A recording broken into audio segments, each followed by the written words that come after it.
This program features live coverage of an African safari and may include animal kills and carcasses. Viewer discretion is advised. This is why the Nkuhuma Pride is such a firm favourite. It's Kinky Tail.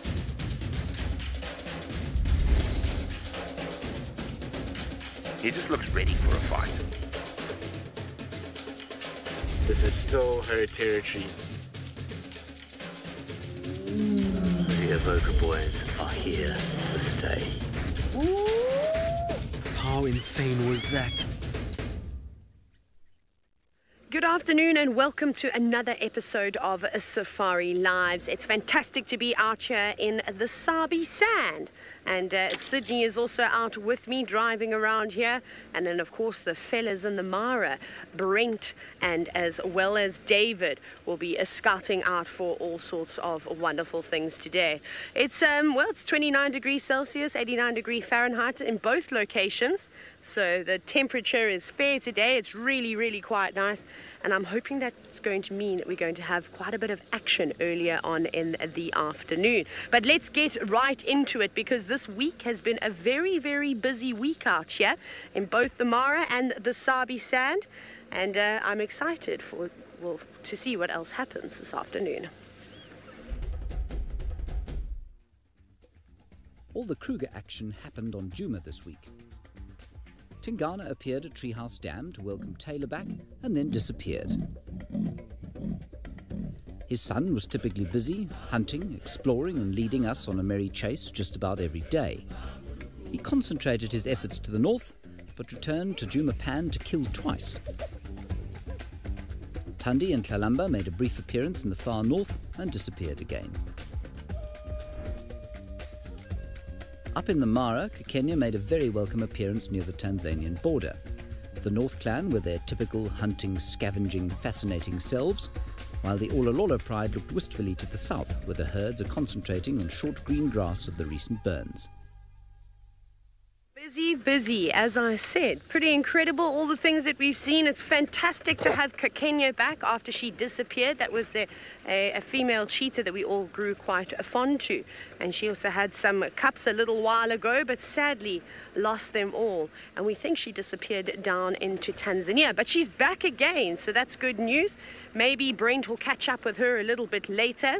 The other thing that we're going to be doing out here this afternoon, because there's so much action happening here on Djuma and the Sabi Sand, is that I'm going to be searching for wild dogs, and that's exactly what I'm doing right now, as I'm just having a little scratch around where they were last left. But it seems as though they've given me the slip. They could have either gone down into the drainage line, or perhaps they've gone to Twin Dams, which is not too far away, to cool off after a hot day. But we've had some fantastic sightings of them. The adults have been, exceptionally good parents, and we're all very, very happy to have those bundles of joy on the property. The Investec and Bali breakaway pack of dogs have been making their rounds on Djuma, along with their 6 puppies. It's hard work being a wild dog puppy at only 3.5 months old, trying to keep up with the adults as they go out and search for food. When they are not running around, they find comfort in playing with their litter mates. The adults have successfully killed numerous times and regurgitated the remains for the hungry youngsters. With bellies bursting at the seams, the only thing to do next is to flop down on the floor and go to sleep. I still cannot stop smiling, and I really hope that we get another opportunity to see them today. But as most of you know that have been following the lives of, just wild dogs in general, but now we can specifically focus on the Mbambili Investec breakaway pack, which is really quite exciting because it's been a very long time since we as Wild Earth have seen a pack on a regular basis. Now, the reason we're going to be seeing this pack for quite some time is, of course, because of all the little puppies. They can't travel as far as the adults can. Now, remember, because this is a live and interactive safari, we encourage questions. So remember to ask them, #SafariLive, and all of the guides this afternoon look forward to answering them for you. Perhaps it's your first time watching. If it is, let us know. And will explain all the dynamics between the animals.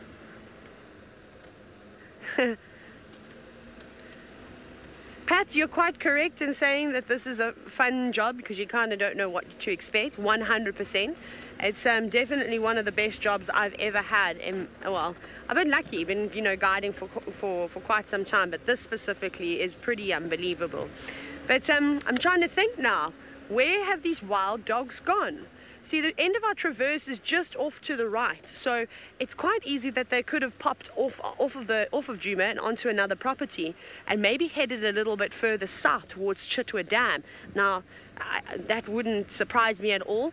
At Chitwa Dam, there's a huge body of water. I mean, obviously you can see we're driving over the dam wall of twin dams now. You can just have a look and see how the water is drying up. And there's a lot more water down to the south with lots of animals around, lots of impala, lots of waterbuck, and all sorts of other things. It's a steenbok and deke too, which is what I think the wild dogs are feeding on at the moment, and specifically the Investec Mbali breakaway pack. Now there's only 4 adults, so they've got a tough job ahead of them. Wild dog packs can get quite big. But this is a small group, but let's keep our fingers crossed that those puppies make it all the way to adulthood. They did start at 8 puppies from what I've read, and sadly we've already lost 2 of them. But that's all right. It's just one of those things. Nature is harsh, nature is tough. But there's still 6 around, and those adults are doing a good job. But somebody else that's been doing a sterling job at hunting is Hosana, and well, he's no stranger to all of you because he's been around for the last few weeks. I can see now that Hosana is busy trying to feed. This is one of the carcass which has been hiding here for a while now. A very, very good afternoon and welcome to the beginning of the afternoon show. I am Sydney Fumunani Mikosi. I am traveling with VM this afternoon, who is my camera operator, and we are going to try by all means to give you the best experience ever. For your questions and comments, you can follow us on Twitter, #SafariLive. You can also follow us on YouTube chat stream. My plan for this afternoon is done already. I have got Hosana with me at the moment trying to get hold of something to eat. I think he must be very full at the moment because he has been feeding since yesterday. And these feeding activities started a day before yesterday. He's just moving from one tree to the other where he's hiding all these 3 different carcasses.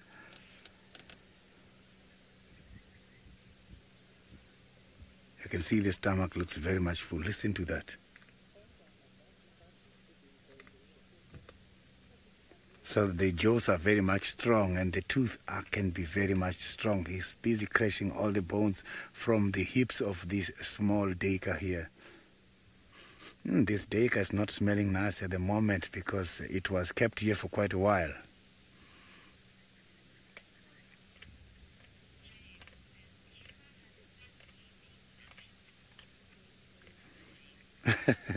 James, no, that is true indeed. Juma has been an action pack for this week. A lot of activities are happening here, specifically the predation activities.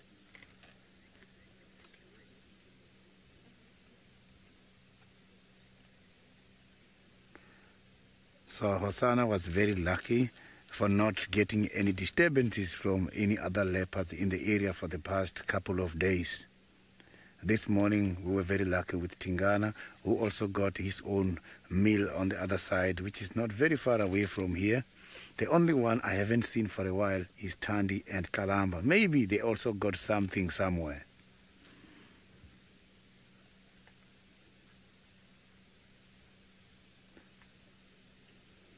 Oh, look at that. He nearly dropped the carcass. So you can see that he's busy trying to take off all the hairs. There is cleaning all the hairs so that he can eat nicely. He doesn't want to feed on those hairs. He's trying to get rid of the hairs before he swallows them. But if he does that, if he does feed on those hairs by any mistake, he's got a way of getting rid of those kind of hairs from the stomach. So the cats are very well designed and well gifted.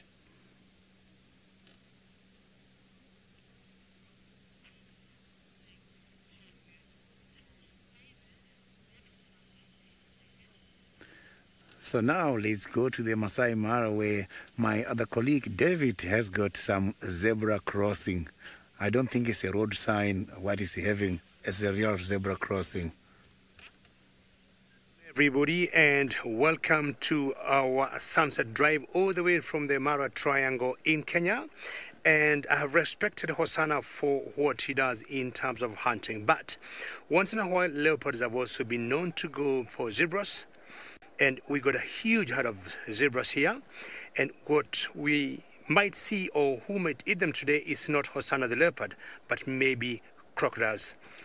We've been sitting just next to the Mara River for the last 2 hours waiting for these animals to cross the river. My name is David, and manning the camera today is Manu. Good afternoon, Manu. How are you feeling? Do you think this animal is going to cross? Manu is very convinced the zebras will cross. And remember, this is a very interactive show.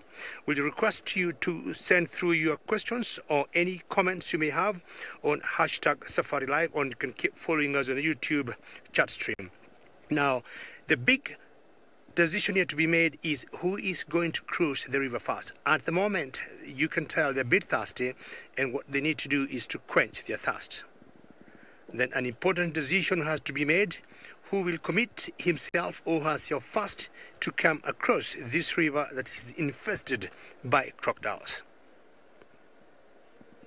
Migration or crossing of the Mara River is always done by either zebras or wildebeest, but we currently have zebras.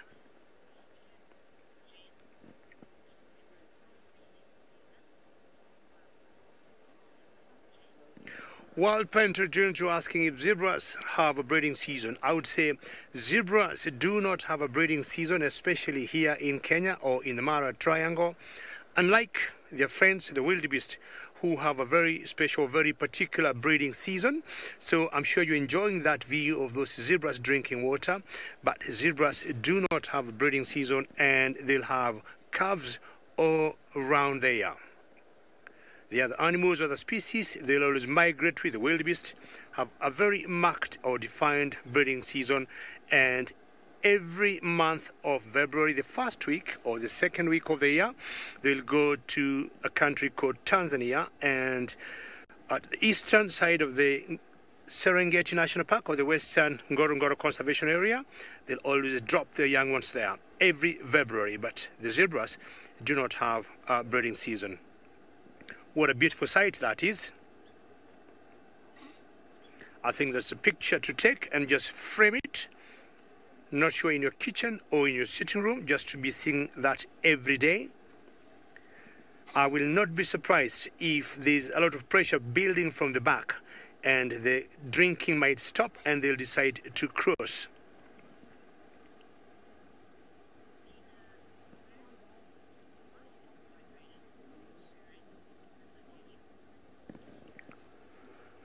Minamu, lots of happiness to hear your name. I'll tell you, the migration this year came rather late. We were a bit worried what was happening, but we know for all the years personally I have been in the bush, the migration has never failed to come to the Mara from Serengeti. So it's a bit late, or it came in late. We also got a feeling it might stay with us a little bit longer before they start heading south again to Serengeti. We've been sitting here for the last 2 hours or so, and our keyword here with Manu is patience, and without patience we can't do much. You just have to be patient and just keep waiting, hoping that these zebras are going to cross the Mara River. So the river you see there on your screen is called the Mara River. It's quite long, about 400 kilometers long, or about 250 miles long. It originates in some place in the Rift Valley in Kenya, an area called the Mawe Escarpment, and it drains on the mouth of the Lake Victoria, which is the second largest freshwater lake in the world, after Lake Superior in America. But in Africa, Lake Victoria is the largest freshwater lake we got. And apparently that is the source of the Nile River. Not sure these zebras know the water they're drinking. If you drop a drop of water here and give it a dye, this water will flow all the way to Lake Victoria, all the way to the Nile River, and it will drain finally at the Mediterranean Sea.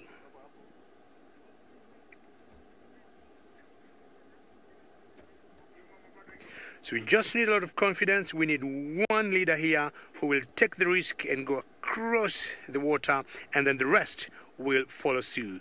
Now, from a small herbivore, let's go all the way to South Africa and see a bigger herbivore with Sydney.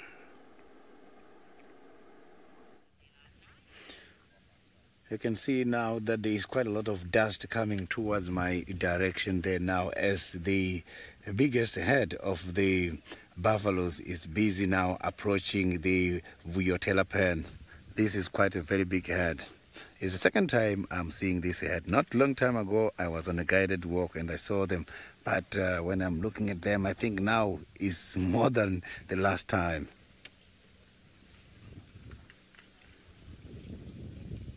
Look at that. Some of the big ones are also far at the back. Oh, there's even some of the little ones here together with their mothers. This is a very big breeding herd. And this kind of herd is the ones that mostly attract the big predators such as the lions to come and visit us very often. So this morning I did pick up an audio of a lion roar coming from the middle of the reserve. I'm not too sure if maybe it was the Avoca males.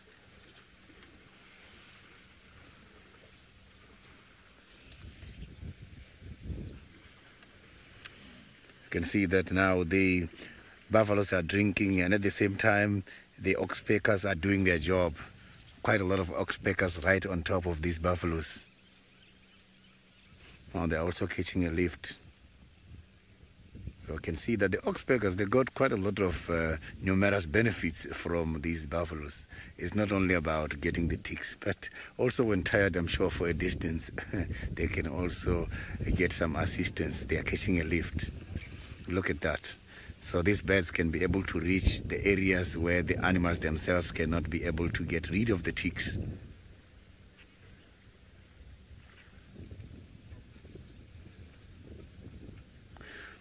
Paula, the buffaloes, they do swim. I can see one is in the middle now trying to have a swim. It's just that it's hidden. You can see just a small portion of.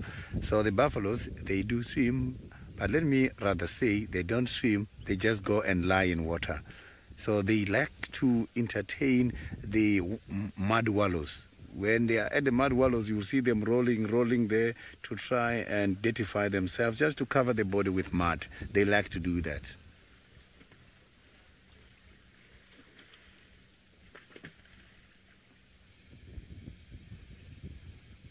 You can see that this head is too big. They are covering that whole Vuyotela pan.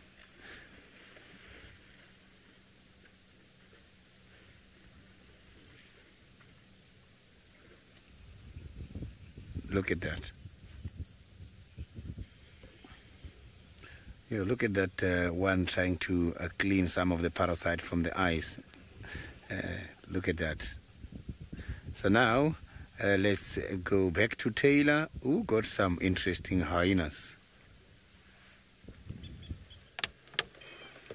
We do indeed, laying underneath a tamboti tree with all the shadows cast down on it is a hyena. I wonder what on earth this hyena is doing. Now, we've been looking for wild dogs, but I forgot to tell you that there's somebody else I was looking for, and that is the ultimate king, the reigning male leopard by the name of Tingana. And I haven't seen him for a little while, but I did see him a few days ago. A waterhole patrol turned into something more. Tingana was resting up in the shade at Treehouse Dam. It wasn't long before he showed signs of waking up.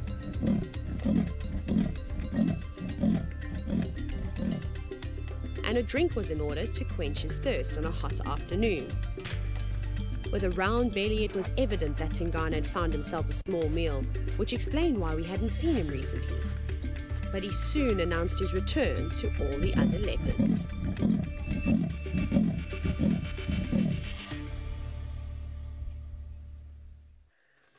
Pretty fantastic stuff. It was an amazing welcome back to see a Tingana. Now, I have to tell you a really funny story, because Senzo and I followed him. I mean, like I said, what a welcome back it was. He drank at Treehouse Dam, which is just behind us, actually a little bit northwest from where we are now, just a few hundred meters, not far at all. And we try to follow him along the drainage line. So now this is after we lost him. And it was pretty incredible. For those of you who are watching, a little daycare actually ran out with Mom, and Tingana had no idea that they were there, and he tried to chase them. But then we lost him. It was getting dark. We thought we better not follow him. Guess what happened later on that evening? Look what's up in the top of the tree.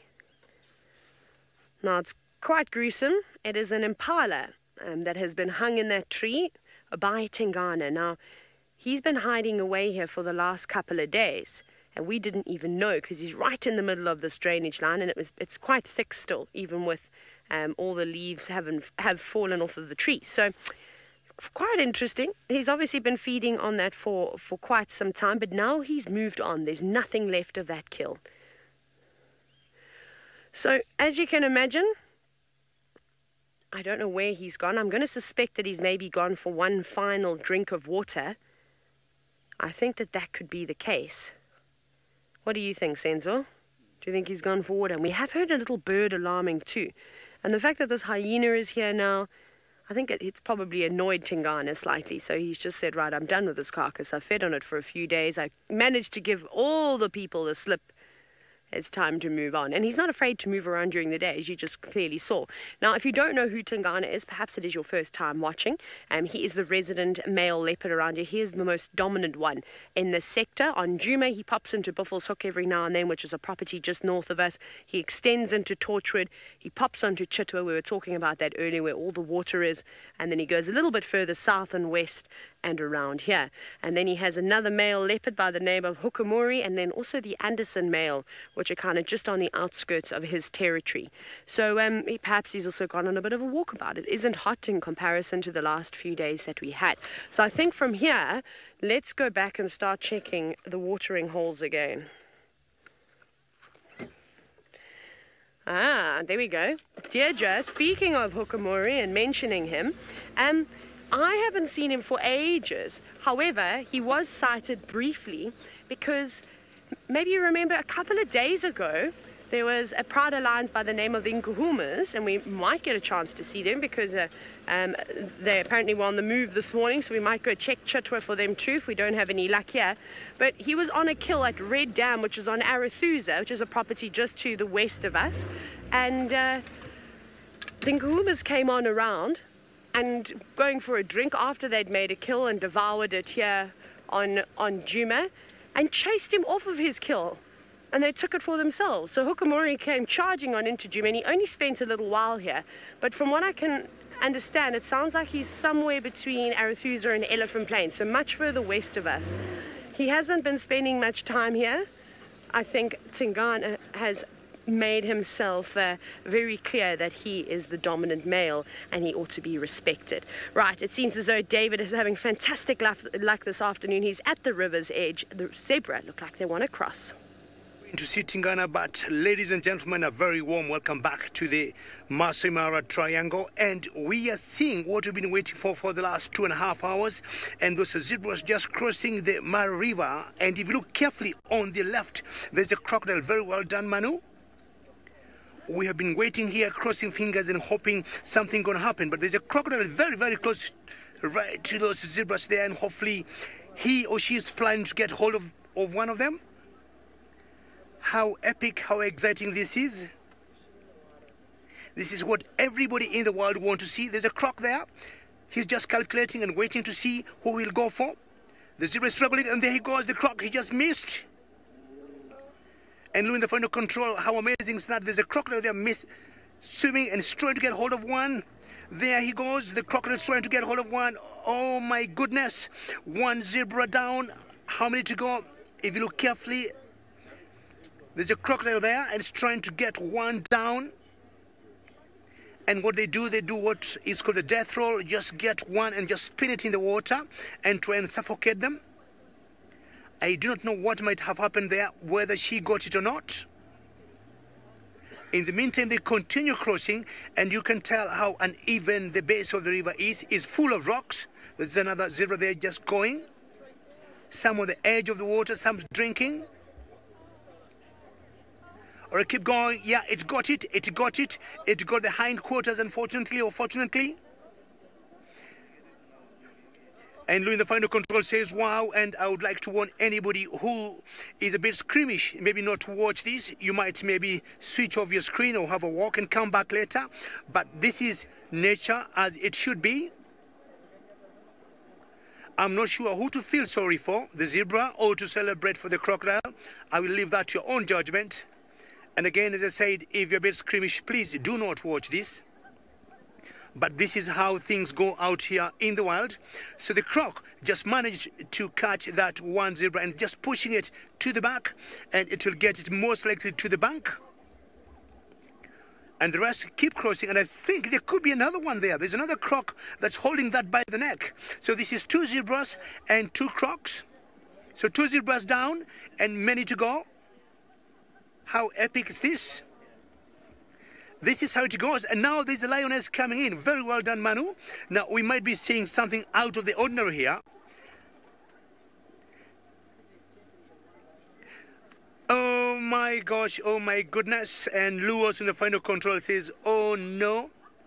This is exactly how Mother Nature works. So the lioness will go very close to those zebras and chance to see if she would be able also to be lucky like the crocs. So she just sits there. She has to be sure, unlike the crocodiles that are in the water and they're guaranteed that's the path that all the zebras are going to take, the lioness risks being spotted by these zebras.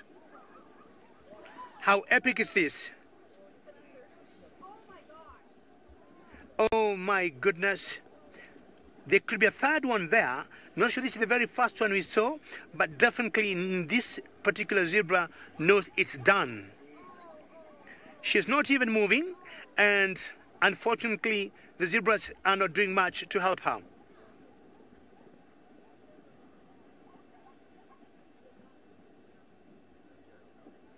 Carl Six, I'll tell you, it's quite unfortunate. What should happen is, I think this particular zebra is already traumatized, and because she is traumatized, she cannot do much.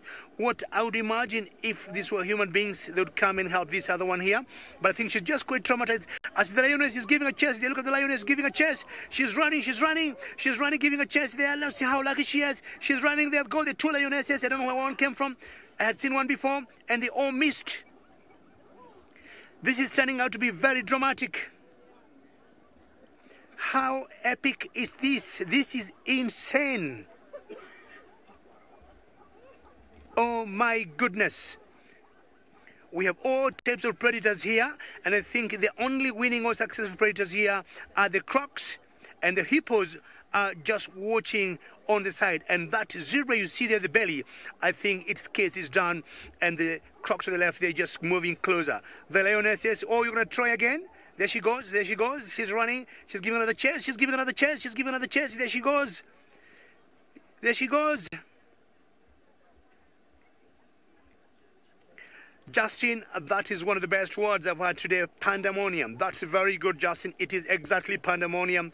We got crocs on one side, zebras on the other side, lions on the other side, and my excitement here with Manu. Yes, Justin, this is nothing but pandemonium. Please remember to send your questions through. Any comments you may have, like Justin who said this is a pandemonium, they are very much welcome. I'm not sure you can hear in the background there, the hippos going, not sure they are celebrating or they're cheering the crocs or the zebras. I do not know what that means, but maybe the hippos want the lions to know of their presence. And unfortunately, the planning of the lioness there, not sure whether it's unfortunate or fortunately, was not very good. And this has interrupted the crossing of the zebras. And you can tell she is not dead yet.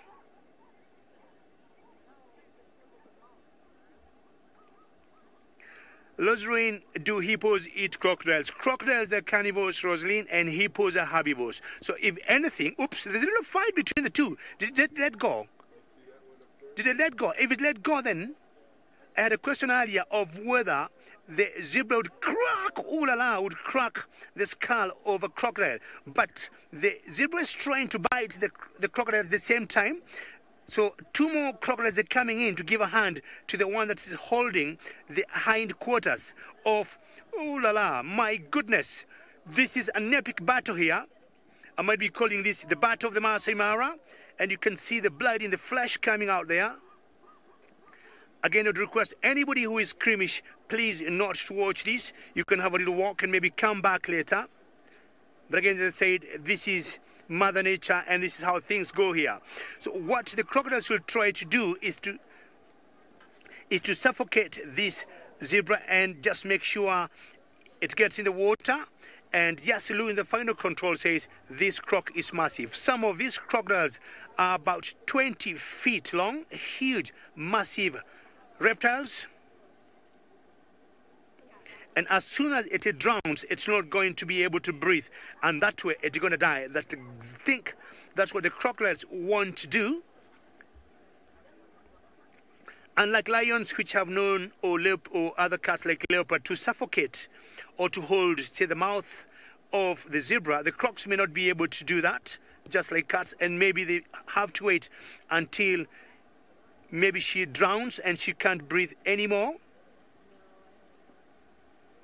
Well, this is taking too long to have her die. If she has to die, I would be happy if she would die quickly, unfortunately, to say that. But we don't want her to be in such pain for so long.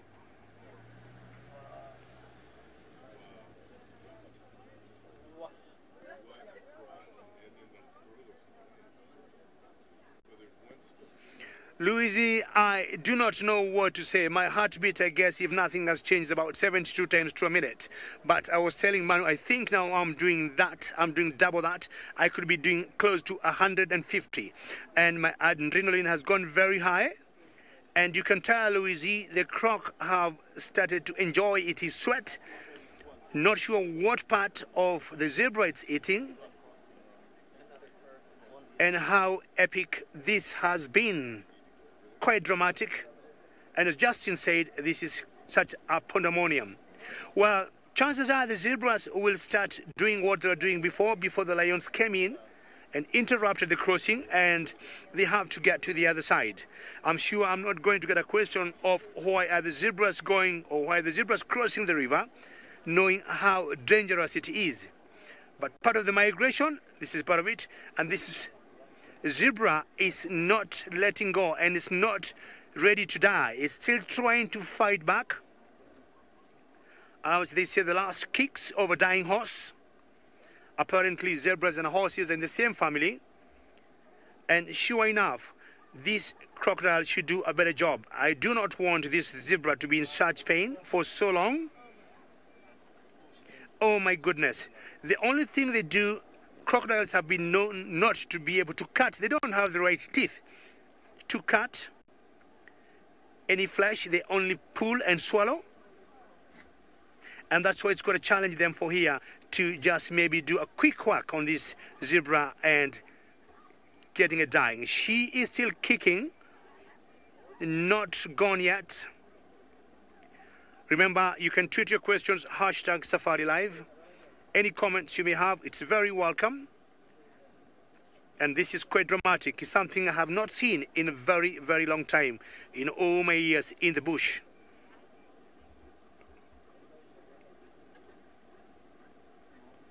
Well, as Justin says, this is such a pandemonium. It's slowly dying down, and I'm sure the zebras will be thinking, do they take a chance and cross again and risk their life? And because they have to do it, they may do it. And now, from predators, the crocodiles that we have been having here on the Mara River, let's go across to South Africa and find out what Hosanna as a predator is up to.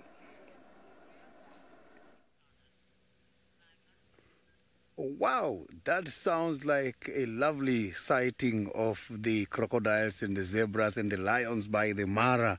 It sounds like it has been an interesting activities taking place there. But I'm here now, you can see I still have got Hosanna, who is trying to finish up the daker. Now he's only left with a small piece, and this daker is not smelling nice. Look at that, he's also tired.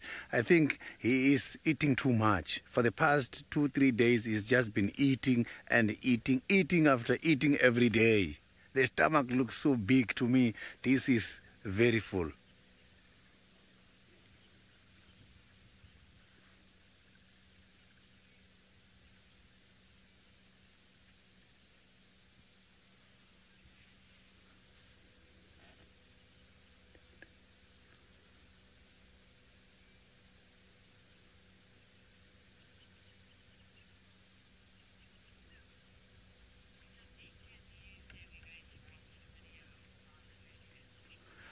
So now we are going to watch the video that has been taken when Hosanna was trying to conduct some hunting activities during the week. The rapid movement of the ears, head and tail showed that the young male leopard, Hosanna, affectionately known as the Little Chief, was concentrating with great intent. The movement of the prey animal behind the bushes confirmed that it was a small antelope, a duiker who was under serious scrutiny. Hosanna's smooth walk and crouching front legs showed his desire to remain hidden from the duiker. This skillful spotted cat spoiled the chances of catching the prey due to his youthful impatience. Life in the bush is never easy.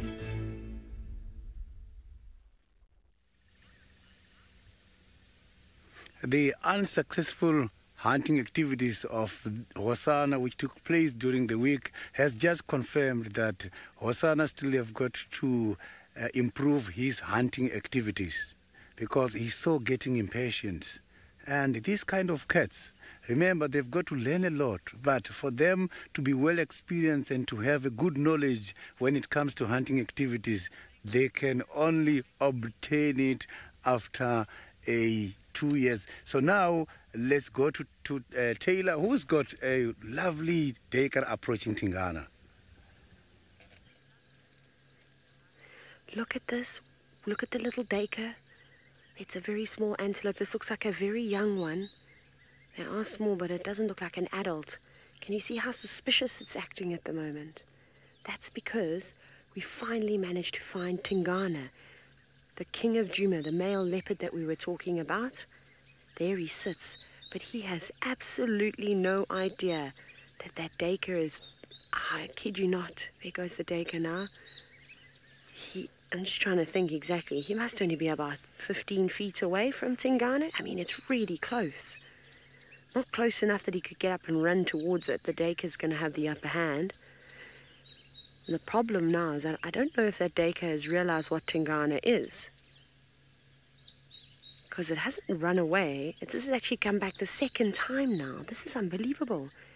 So it is young, it is inexperienced, it is probably very curious. Perhaps Mom has just left that little one. But now for Tingana, there's a bird party that's moving on through. You can hear them all calling. And they're most certainly going to start alarming at the fact that there's a big male leopard laying down on the ground. And maybe that'll be the helping hand that that little duiker needs. It seems to be very uncertain. So hopefully if they come through, remember all the animals out here, they can speak the same language, even though we don't understand it most of the time. And that little one should know exactly what's going on. It still hasn't run away. It's actually coming. It's out in the open now, that duiker. I don't know if you can see it. Basically just in between the log and that tree. There it is, just to the right. You can see, look, it's really small. It's probably only a few months old. I don't think it can smell Tingana very well, too. Oh, you better be very careful. Luckily for this duiker, I think Tingana's old age, he's about 12 years old now. I think it's getting to him. Perhaps his hearing's going, because I even heard that little duiker rustling around in the grass and all the tamboti leaves that are on the ground. Be very careful. Your very inquisitive nose is going to get you into a lot of trouble, little duiker.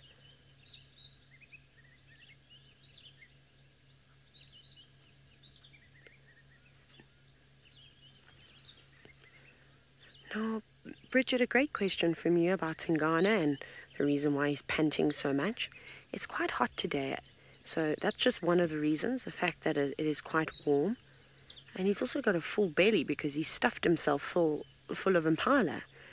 So often when they gorge themselves with whatever they may have eaten, it puts a lot of strain on their diaphragm, and it basically has filled him up so much that he can't take these long, deep breaths anymore. He's got to do the short stuff. But the panting, of course, helps cool him down. So it's a combination of two. You know what you feel like after you've eaten yourself. You almost feel sick and you get quite hot. You almost get a hot flash. I don't think he feels sick.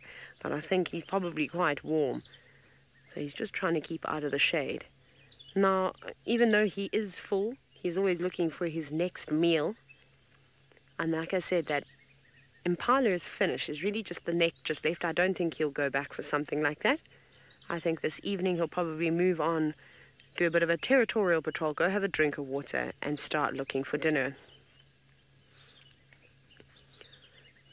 Laurie, no, a leopard does not roar when it makes a kill. The term we actually use to describe the sound that a leopard makes when it does a territorial call is a saw, and then we hear them growling, but they don't roar like lions. A lion wouldn't necessarily roar either after making a kill. For example, if a leopard were to celebrate that it had successfully killed something, can you imagine all the lions and hyenas and potentially other leopards in the area that would come racing on in to go, I'd like a piece of that pie, thank you very much. So they'll probably try and keep quite quiet about it, and also hope that when they do take on their prey and they have made a kill, that the prey hasn't given off too many distress calls, because again, that's going to bring in the hyenas, and the hyenas are everywhere at the moment. They are all around. But I'm glad to see Tingana and that he is quite full, because if you have been following his story over the last couple of years, you would have known that a couple of months ago, at the beginning of the year, he was quite ill, he was quite sick, and we were really concerned, we were really worried that we were going to lose him. We thought his reign was over, and we were talking about Hukamuri, who is a new male leopard to the Sabi Sand, to this area in the north. We thought he was going to come on in and take over his territory. But he came back fighting, though, which is fantastic to see. And here he sits, as dominant as ever.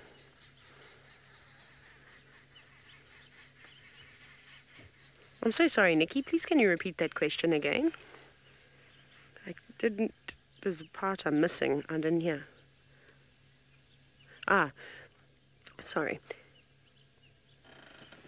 Bonek, you know, I think it's quite difficult to say what senses go first with the older leopards, just speaking about Tingana, and he is quite old for a male leopard. I mean, he's past his prime years now, so theoretically he should only have about another year or so, you know, to be as powerful as what he's going to be. But he is getting old, and when he gets injured, it's going to take him longer and longer to recover, as it does with humans.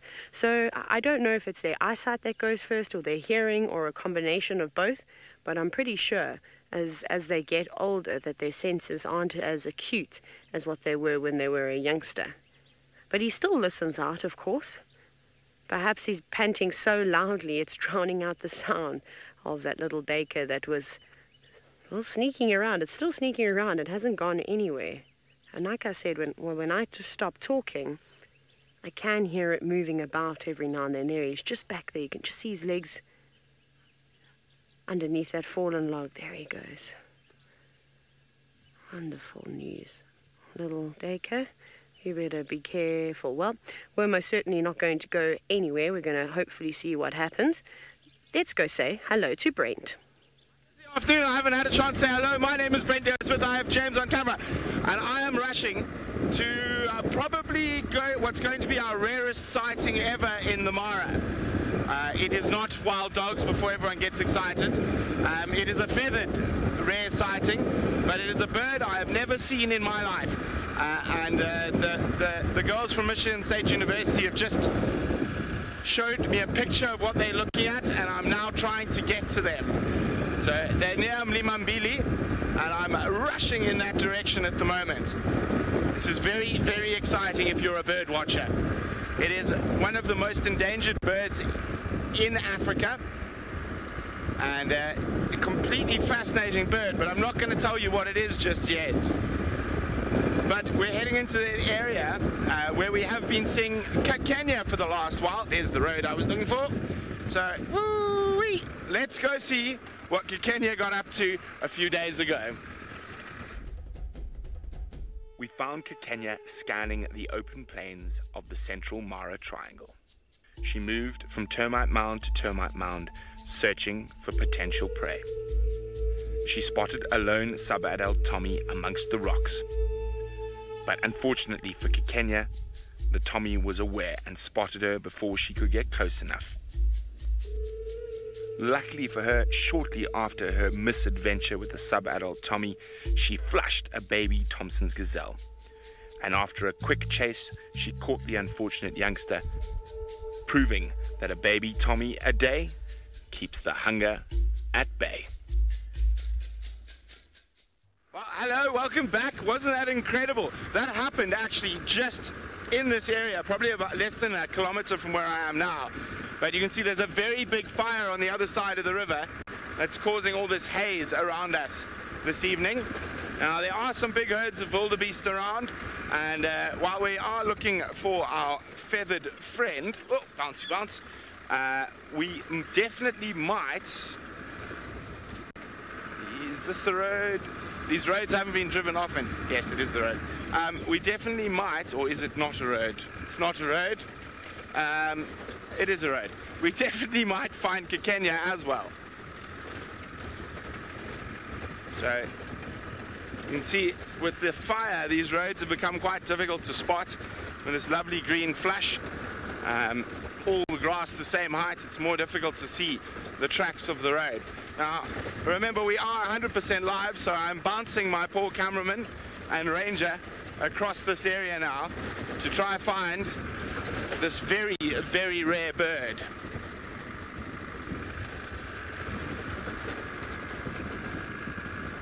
I'm very, very excited. Where's the road going? There's the road. I think this is the road. Yes, this is the road. Well, it was the road at some point in its life. So they are somewhere out in this big burnt area. They've been following members of the Happy Zebra Hyena clan. What was that? Sorry, go again.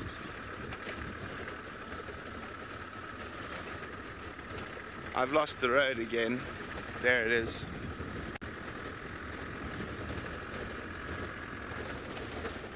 Lots of guesses that it's an Egyptian vulture. I have completely lost the road. Just, where's the road gone?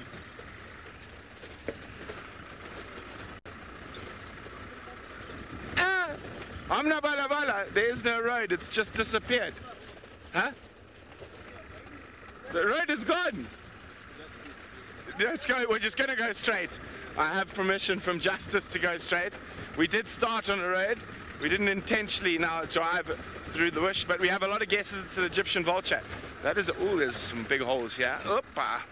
That is a very good guess. But I'm not going to tell you what it is just yet. I think I'm going to follow a wildebeest path. So while I follow a wildebeest path, let's send you back to the little prince of the Sabi Sands.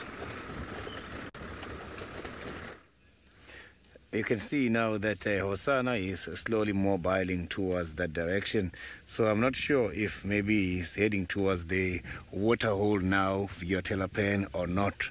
But by the other side, where the waterhole is, the buffaloes are still around there. So I don't think he will take that chance of going there while the buffaloes are still having their time. So I am just going to now keep following and see where he's going.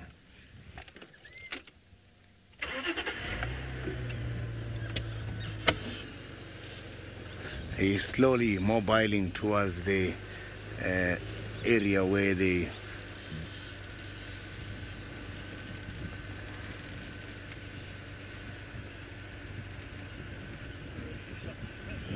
Hello.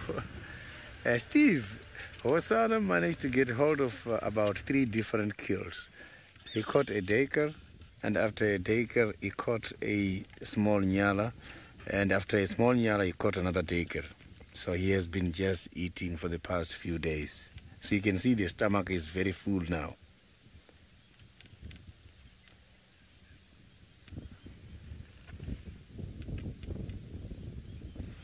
So he's changing directions now. Instead of going to the waterhole, he is now moving much more up, going back to that side. He's relaxed now under a nice shade. So I'm just gonna turn so that you can have a better visual, because where I am, it's not easy for me to see him again.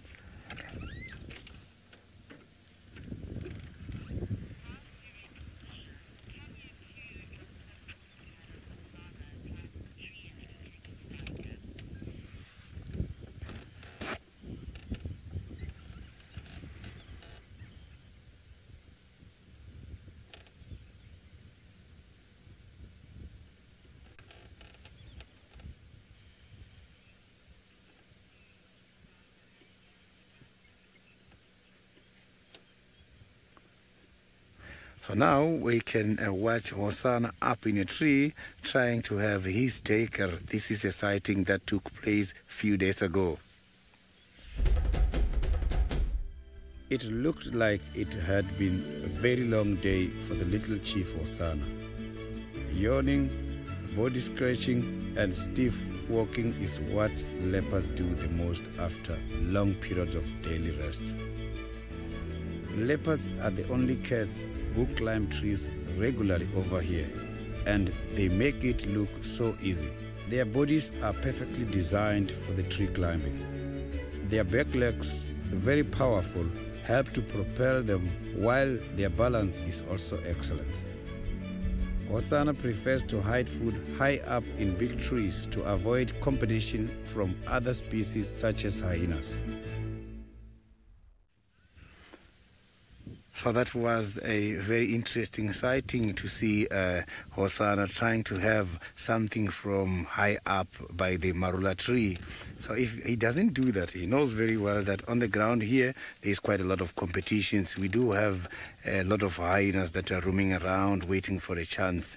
So he was very lucky to take something up to a tree. And where we have just seen him now feeding on that carcass is not far away from where he has been hiding some other carcasses. But looking at the tummy now, you can see that he has been consuming quite a lot of food.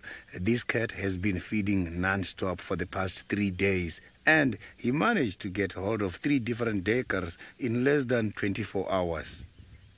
Congratulations to Hosanna for that, as he battled a lot before getting those kind of meals.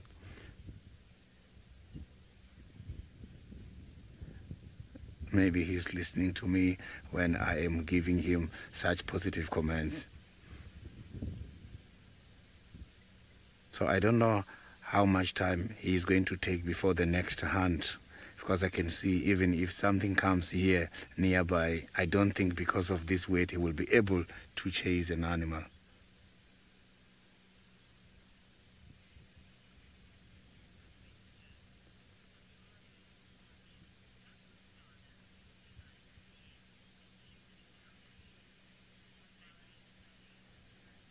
Safari Sally, Hosanna is not worried about our presence at all because he's still having a normal, natural human fear.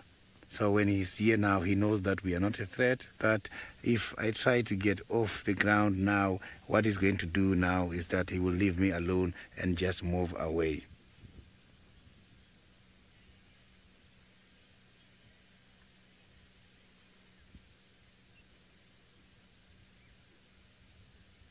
Now is the time for him to rest. I think it's fair enough for him to rest now because he is full and lucky that he's not far away from the waterhole. Look at that. The rate of breathing, you can see that he is full. You can even see how the stomach is pumping air there.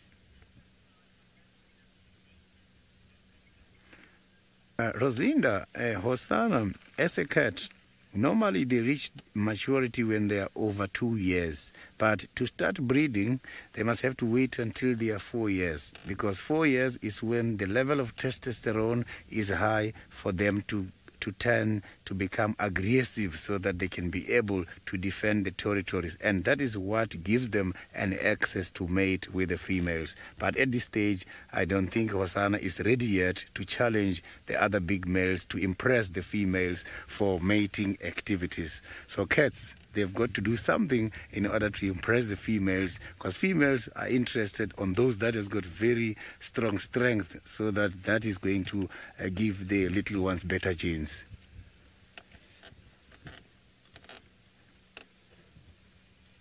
Oh, you can see now we have got a very big head of the buffalo. Is also feeding not very far away from where we are. We got 2 different sightings of the big 5 animals from the same spot. But now let's go back to my colleague. Let's go back to Taylor, who is searching for something. I'm not too sure now what Taylor is up to. we found what we've been searching for, although, Senzo, let me fix that for you, because he keeps turning his head. I'm just going to go forward just a little bit. Sorry, everyone. Bear with us for 2 seconds. There's lots of sticks we're trying to avoid. Is that better? Trying to avoid, and Tingana has perfectly placed himself in between all the twigs and branches. Anyways, so the little Dacre has decided that Tingana is not a friend to play with, and trotted off as it should have, otherwise it would have found itself inside Tingana's belly, which I don't think it would have appreciated. But he's still just sitting up and around. He's panting heavily. Oh, he's just doing a big yawn. That's exciting. That's typically a sign that he might be waking up. And the fact that he has been sitting up for quite some time, I'm hoping that he does do so and goes for a drink. He's got 2 options, Treehouse Dam or Twin Dams. They're both of equal distance, I'd say. Now, there was a bit of drama that happened during the week, not with Tingana.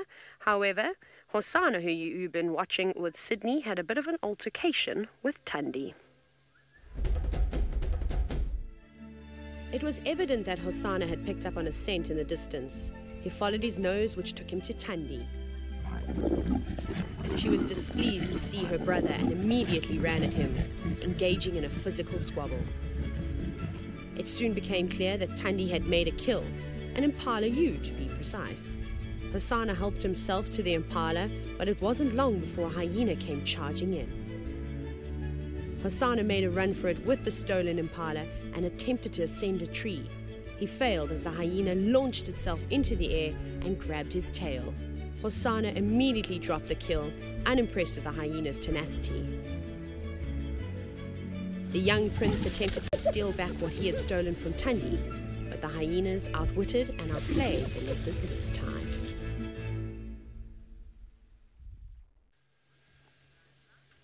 Wasn't that absolutely fascinating? Now, of course, that could happen at any moment because there was a hyena hanging around here, and there's also a kill. Although Tingana was very clever this time, unlike his son, Hosana, and took his kill up a tree before anybody could get to him. Now, unfortunately, hyenas cannot climb vertical trees, although I've seen them, attempt to when the branches are slightly more horizontal and closer down to the ground. Oh! And down he goes. But pretty spectacular, and Hosana was really lucky there. That is the first time I've actually ever seen him be so brave, where he's been willing to take on Thandi like that, and also kept revving that hyena, which was impressive. Now Tyra, a leopard like Tingana, who's in the prime of his life. He's got a full belly. He's got lots of muscle, and he's just in fantastic condition. I would say that he is between 80 and 90 kilograms or so. So it's a big cat, filled with just absolute power. I don't think Hosana is anywhere near there. I think he's probably around maybe 60 kilograms or so, maybe even slightly less, maybe between 50 and 60 kilograms. Or perhaps I'm being a bit shy on my numbers there. Hosana is also not a small cat. I would like to see Tingana and Hosana next to one another, and that wouldn't be impossible because we've had some phenomenal sightings, an unusual interaction between father and son, and I've been lucky enough to bear witness to that. I mean, a couple of months ago we were down at Chitwa where Tingana was recovering from whatever injury it may have been. We suspected, or a few people suspected, it was a snake bite, but it's very difficult to confirm that. Anyways, he was there recovering, and one afternoon we heard some squirrels and birds alarming, and we turned our heads away from Tingana, who was just resting up in the shade in a drainage line, very much like what we're witnessing today. And of course, who came strolling on in? Hosana, looking up at the trees, and once he realized what we were looking at, he went, "Oh, hello, Dad," and came down to say hello. Tingana was not impressed. He growled a little bit, and they both snarled at one another. But then Hosana sort of sat down. I think he actually even urinated right in front, almost on top of his dad's head, which I don't think Tingana would have taken too lightly. I don't think he was impressed by it at all. But anyways, he was too weak and couldn't be bothered wasting what little energy and strength he had on chasing away Hosana. Eventually, Hosana grew bored as Dad was not giving them the reaction or the attention that he required, so he carried on with his day. It was pretty cool to see things like that. It's the first time for me that I've seen father and son interacting. And it's amazing to see how Tingana is so tolerant of having Hosanna around, because he goes about his scent marks. I haven't heard Hosanna soar yet. I think the moment Hosanna becomes vocal, he's going to find himself in a bit of trouble. I think that might be where Tingana draws the line and says, right, enough is enough. Because he doesn't have that right to advertise like that. He scent marks often, again, as an insult to Tingana, but he sort of just puts up with it.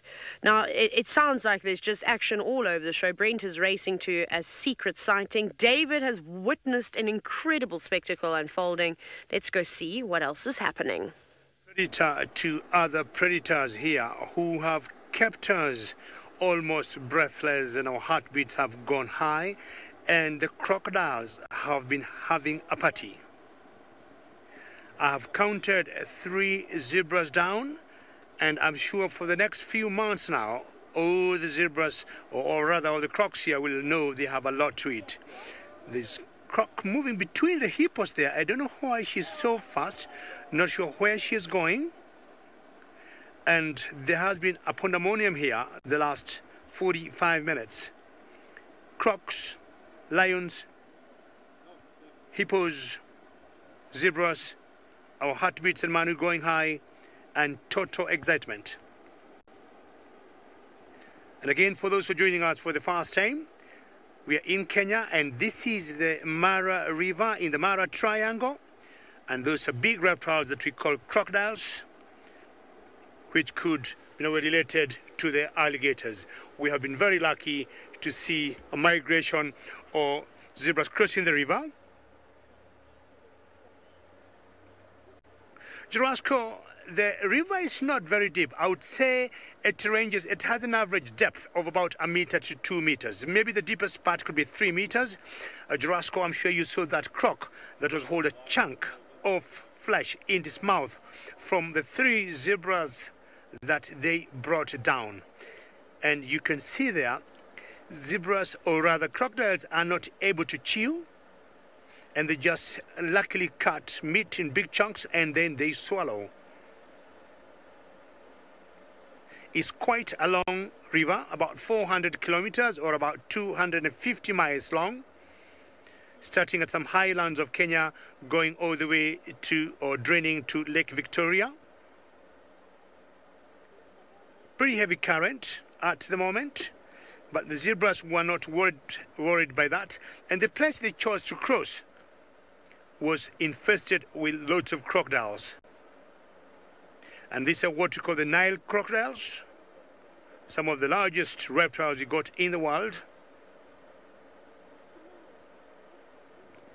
And it has been action-packed for anybody who might have missed. You can always go to YouTube and watch what we were watching before. And I said anybody who is a bit squeamish, there's about killing and a bit of blood going on. And sorry about all the vehicles on the other side of the river, but they are also equally enjoying this sighting, just like me and Manu. And we've got 2 lionesses here. Now, these are the 2 lionesses I was talking about. Not very lucky, like the crocodiles. On 3 attempts, they tried to make an ambush, and they did not perform very well. There were about 500 to 800 zebras in total, and I would say only 300 crossed. The rest were not able to cross. And of all those who were crossing, the lionesses were not lucky to get any of them.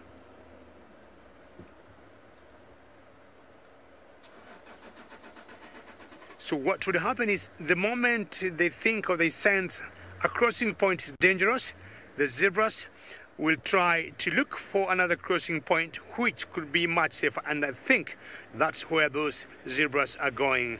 And my brother Brent has a feathered friend with him.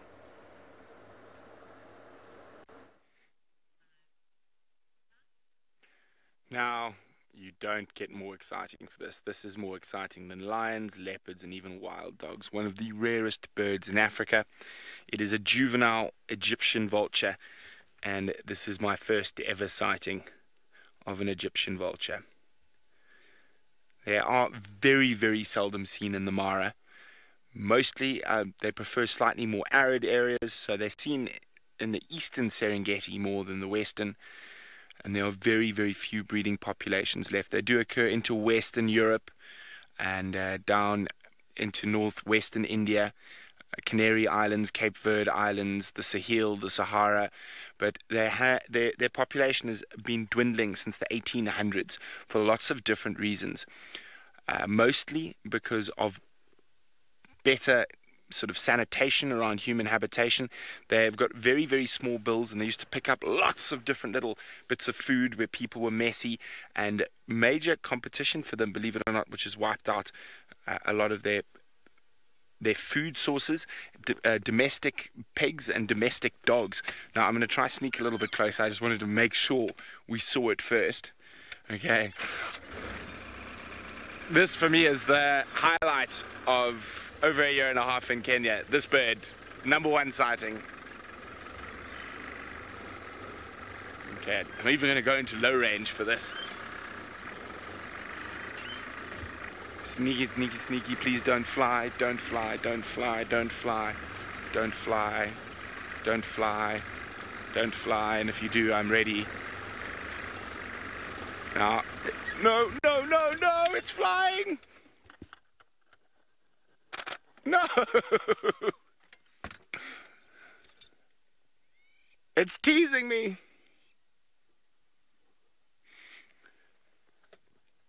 So, I'll just watch, see if it lands again. I'll try sneak a bit closer. Now, I'll try sneak a bit closer shortly. It's going to join with a white-back vulture. But I'll show you what an adult looks like. There we go, the Egyptian vulture. Oh, okay. We're going to go sneaking again. Now, another one of the things that's in southern Africa that they were completely persecuted for is their ability to open eggshells, particularly ostrich eggshells, and they were persecuted by farmers. They were actually shot with shotguns. So how they will used to open ostrich eggshells is they'd actually go grab a rock and then fly high above the nest and drop the rock into the nest to break open the eggs. Okay, this is very, very exciting. Unfortunately, it's not being very photographic at the moment, or photogenic. It's quite nervous. It's a very young bird, and normally the juveniles and subadults that are seen in the Mara are a bit older than this one. So I got sent a picture by the Michigan State University ladies.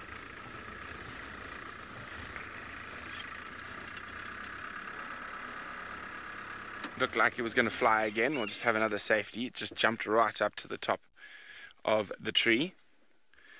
And as I was saying, so they sent me a picture, and I think I'm looking at a juvenile Egyptian vulture, and I was like, where are you? I'm coming, send me a picture now. And when they did, I was like, yes you are, don't move, I'm on my way. And then it flew off. So then they've been following it till I got here, because I was quite a long way away. There we go, as you can see it quite nicely. James was asking how long does it get to get adult plumage.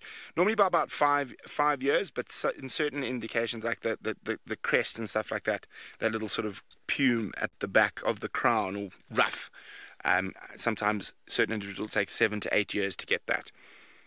And they live for about 20 years in the wild, or probably 15 to 20 years in the wild. In captivity, the oldest record is about 23 years. Now, the most jealous person in the world today is going to be Tristan. So Tristan and I have spoken about abandoning work when a juvenile Egyptian vulture has been seen in Kruger and just going to go see see the juvenile Egyptian vulture. But unfortunately, actually, I wish Tristan was here with me today. He would have left Lions to come and look at the Egyptian vulture as well. Lions were sleeping, but getting a little bit closer now. So this is a massive bird on everyone's list, so I'm very excited that we got to share it with you. And now it's being a little bit more forthcoming. So Paula is wondering, how often do they lay eggs?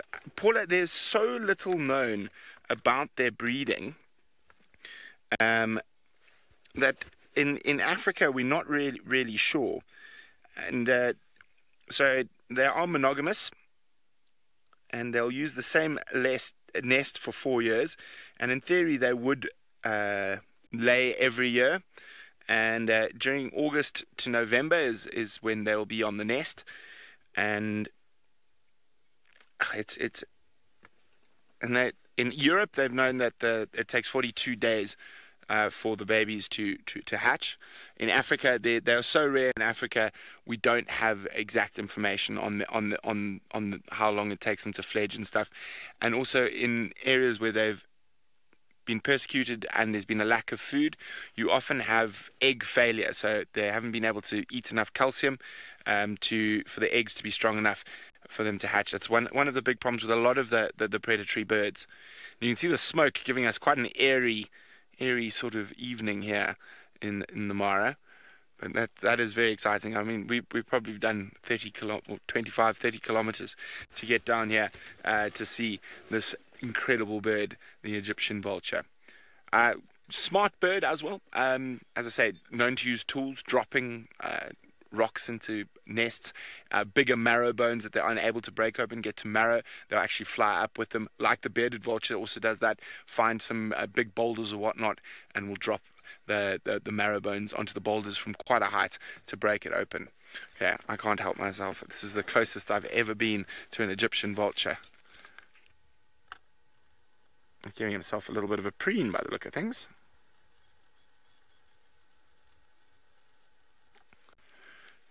Incredible.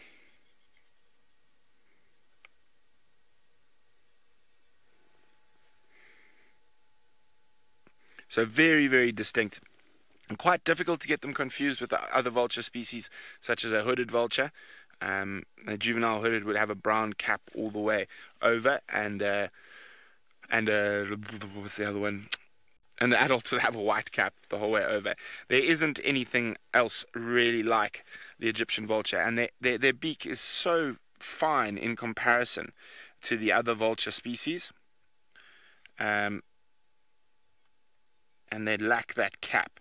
So as I was saying, the hooded vulture is the only one you might maybe get confused with, but only if you don't know your birds, and because this is a big one. There are many birders who would be very, very excited to see this.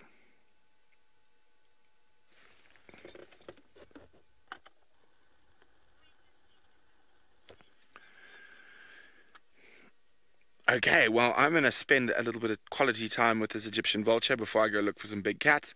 In the meantime, let's send you to Taylor and Tingana.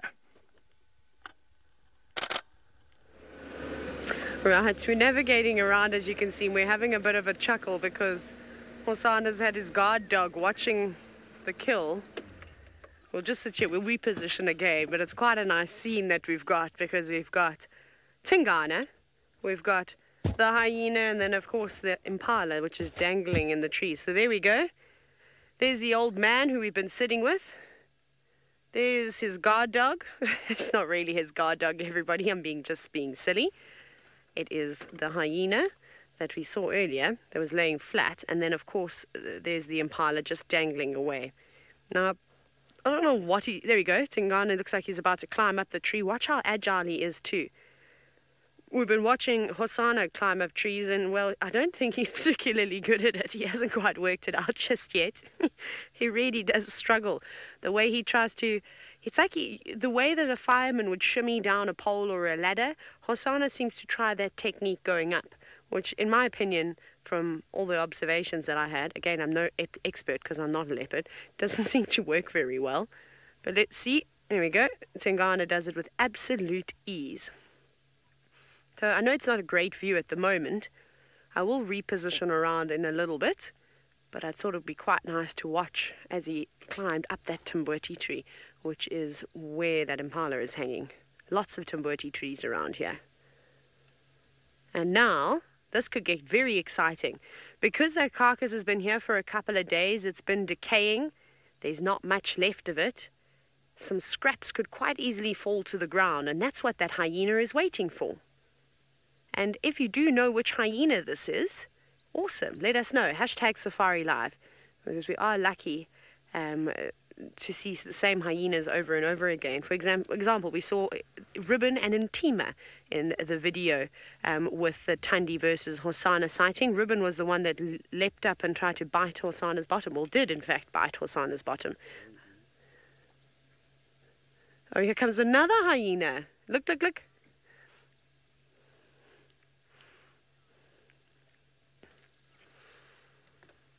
This is exciting. So there we go, 2 hyenas. These might be the hyenas I had on foot the other day. Oh no, wait, maybe it is. Is it Ribbon and Intima? I don't know, maybe. I'm not very good at telling the difference. Anyways, they're waiting there for the scraps, and I think Tingana might drop a bit. Now, a wild gem, yes, I think that Tingana has the possibility of mating again, most certainly. So I think once Tundi comes into estrus, he'll be the first to mate with her, and any other female leopards within the area or that are in estrus will probably seek out someone like Tingana. They're not going to be interested in Hosana. He's too young. There's obviously bigger, stronger males, and we talk about this often. The female animals out here want the best genetics, so they're typically, unless they have to, they're not going to mate with a young, inexperienced leopard. They'll probably mate with one of the bigger boys.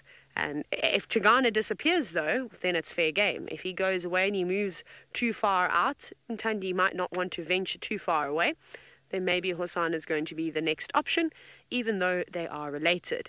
But something we must remember out here is that sort of breeding with your brothers and sisters is quite normal, and nature doesn't allow for it to happen over too many generations. So typically the males will move out. He grabbed something he didn't quite like there. I thought it was going to drop to the floor. And then it'll be like somebody dropping some meat or something, fruit or anything, into water where there's lots of catfish or lots of piranhas, and those hyenas are going to race on in.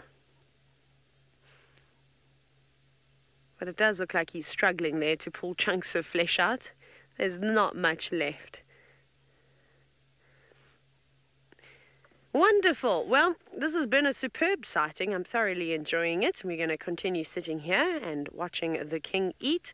David, however, has found one of the smaller scavengers in the Mara. Huge leopard that I respect in Juma. And to a smaller predator like jackal here, we got the black-backed jackal just laying on the road. Normally jackals go in pairs. I'm surprised he is alone, and maybe he's watching the beautiful sunset all the way in the Mara Triangle. Look at those beautiful colors of the sunset. How magnificent that is. The misty or like smoke like background or the backdrop of the Ololo escarpment, and the wildebeest in the foreground, and all the torchwood trees. What a beautiful wilderness. Me and Manu walks in. Manu, do you enjoy walking here?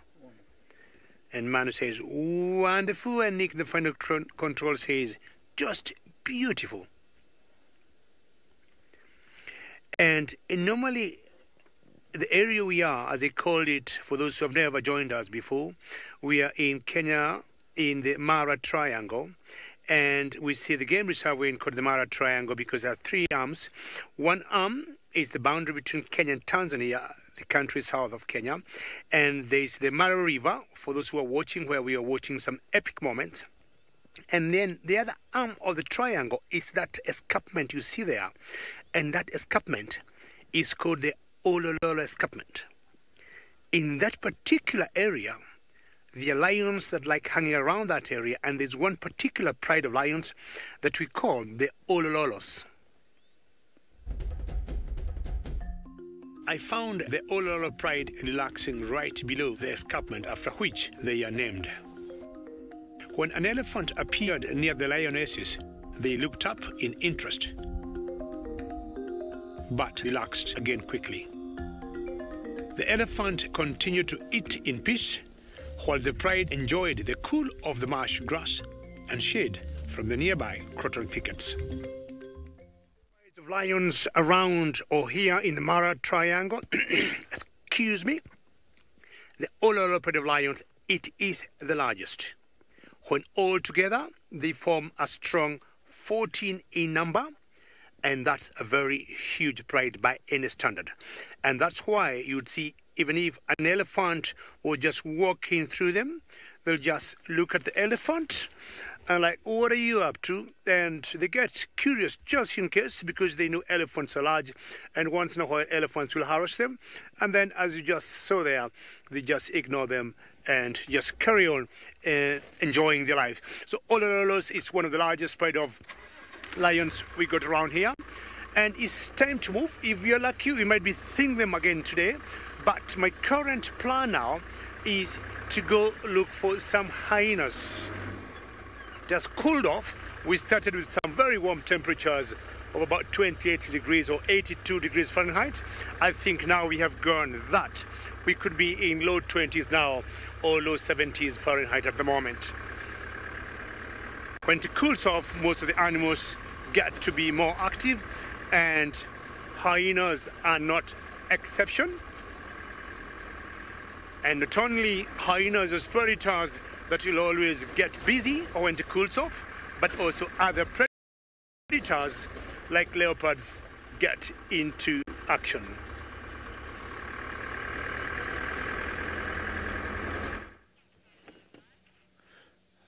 We are still here with Hosanna now. Hosanna is now on the ground as I think he was not comfortable high up by the tree due to the stomach, which is full at the moment. And you can see there's some impalas that has been here down to the waterhole. He's just showing some interest, but he can see that it's not gonna, it will be just a waste of time. He's not gonna win any battle now because he is so very heavy at the moment. So you can see he's concentrating on something. I think there's another vehicle coming to join me here. So you can see that if you use these cats as a monitor, they will show you what is happening. Every time I just have to look at the eyes and the ears, and that is what is going to tell me what's happening in the surrounding. Interesting. The beautiful necklace is now showing clearly.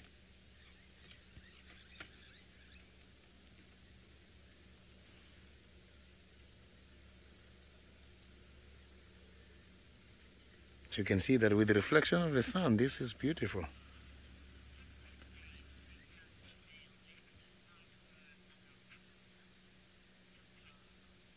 So the young male leopards, they have got to grow.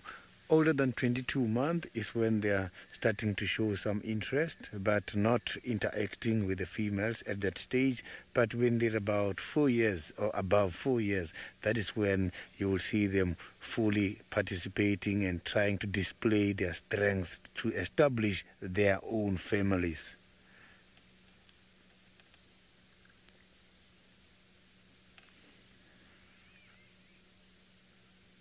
So you can see now that eye is lying down flat. He just doesn't care. Right on the ground, on the road. He's not worried about the sand. Maybe this sand helps him in order to get rid of the parasite, because earlier on he was just rolling there and with the legs open. You can see those paws. So when the claws are hiding in there, you would never think that this cats can be able to climb big trees. It is these hind legs which are there in order to support him when he's climbing up. These cats are very much powerful, and their paws, the length can go up to 60, 80 to 100 millimeters. And wide, the paw can go up to 60 to 80 millimeters. So that's quite a very big paw. So what we are seeing now is what we normally see on the ground. And if you can be able to watch closely and identify some of the cracks in between those kind of lobes there and the toes, that can also make it much more easier for the identification of this leopard when seeing the tracks on the ground.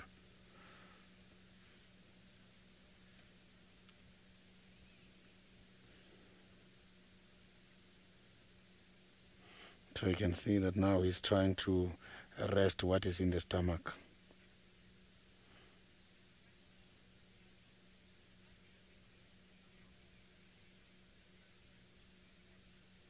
The rarest cat I have seen is the caracal.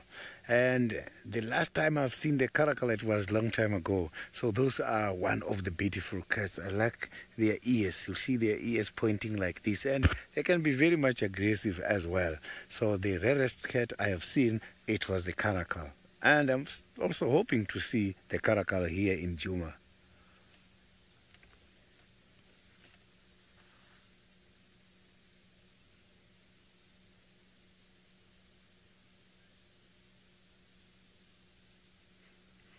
So you can see that this cat is now laying down facing the... You can see that he's now facing downhill. After eating quite a lot of meal, he's facing downhill. I think that might be difficult in the stomach. Maybe he's got an adaptation to be able to block the what is in the stomach from coming down the mouth. But now let's go to the Masai Mara, where David is also looking for something interesting at the moment. Ah, the vulture flew away again, but this time quite far away. But we've got a beautiful sunset, but we'll show you. There, that tree right in the distance. That one. There it is. Oh my goodness, what an exciting drive. We better go start looking for some big cats, James. And we've got the beautiful sunset, so we're going to head back towards, where is the closest road from here? That way. Oh, that way. That way is going to be the closest road. Oh, this is an old road here. Well, someone got stuck here. Hold on. We'll go this way. Back to the Balabala. Okay, we're going to go this way. Oh, the big bumps.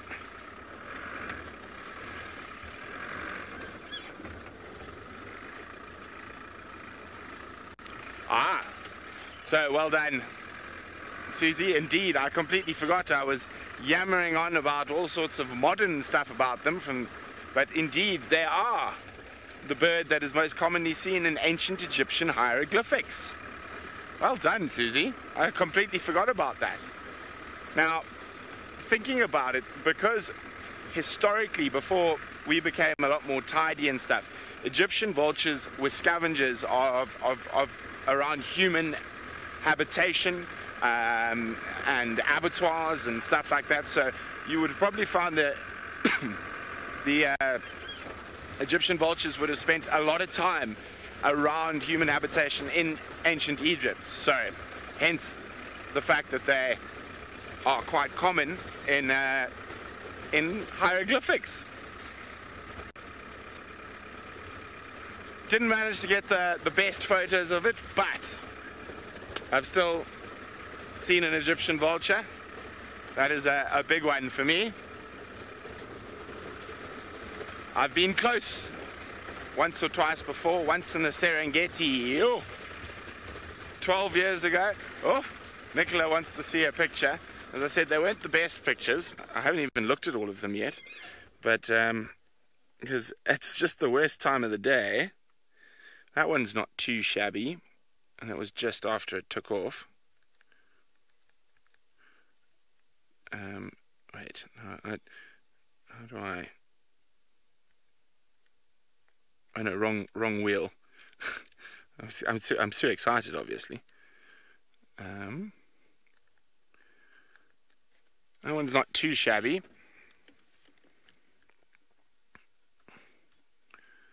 Difficult in this low light. Let me just see. Let's just find another one quickly, James. Didn't like to sit too much.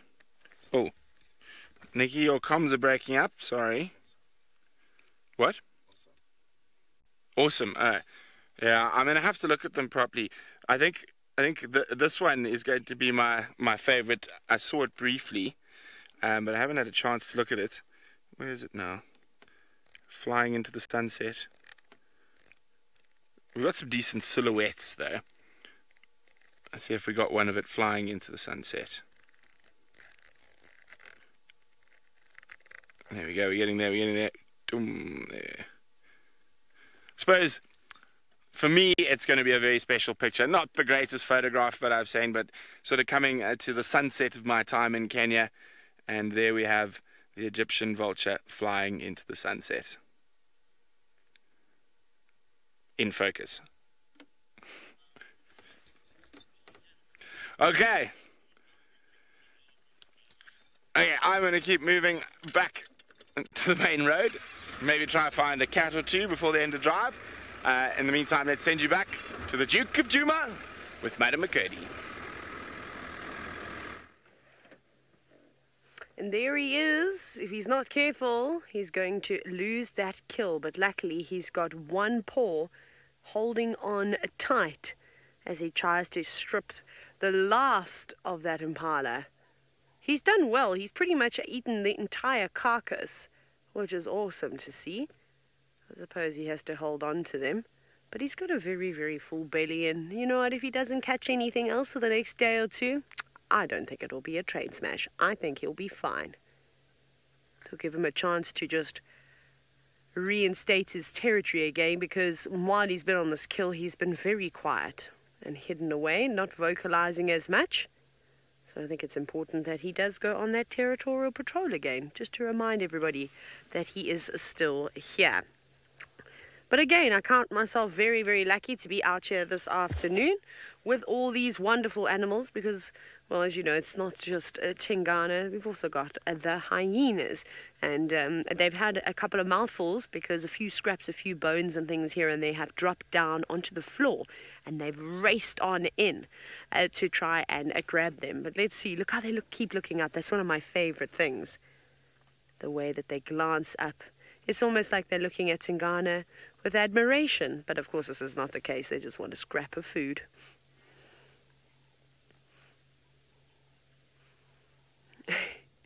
Nancy Boo Boo, I've never feasted upon an impala carcass that's been up in the tree for a couple of days, so I wouldn't be the best person to ask. If the carcass will be easier to eat after a few days. I imagine that the meat is becoming quite sort of tender as it rots away in the sun, so perhaps, yes, perhaps it is easier to tear off of the bone as it's matured quite nicely now for the last few days. But again, I don't think I'll ever know the answer to that, because the day that I start eating meat off of a carcass, I probably need to reconsider my life choices. So let's hope it doesn't get to that. But he's making good way. I mean, that impala neck has definitely got quite a bit of flesh on it. And an impala ewe for Tingana is a great meal. I mean, like we've seen, he's eaten it for the past couple of days, and I was wrong. I mean, I said I didn't. Oh, there goes a scrap of food. Let's see if they're going to squabble over it. No. No fighting. Very civilized. Well done, hyena. Well done. Normally they always fight over it. Still just looking up, though. They're going, is that all? Please, sir, can I have some more? Maybe what some of them are saying. Who knows? I actually don't know what fell from the tree, because it didn't look like any of them ate anything. Oh, well, I suppose hyenas do hoover down their food. If you weren't watching. And be easy to miss. I'm waiting for that bone to fall that's dangling. And then that's what the hyenas are looking at too. I mean, it's literally hanging on by a thread. I can't believe it hasn't dropped yet. Impala Yu doesn't look too happy, though. Sorry, that was terrible. That was very nice. Sorry, Impala. Thank you so much for contributing to the circle of life. And, of course, it is important. There are so many impala, duiker, steenbok, antelope species out there. And that's exactly it. At times like this, it becomes easier for leopards to take down prey, because they haven't got much to hide behind. I wish he would get to the neck, though, because there he'd find lots of chunks of flesh, and he wouldn't have to very delicately try and eat around the bones, which, of course, is going to be, I think, is going to be his downfall, is that he's going to pull on the carcass, and it's going to completely fall in half, and he's going to be left with the bony bits, with a couple of scraps of meat, and the hyenas are going to end up with the head and the neck of the impala, which, like I said, is filled with flesh still. Although infested with flies, I'm sure there'd be maggots and things developing inside.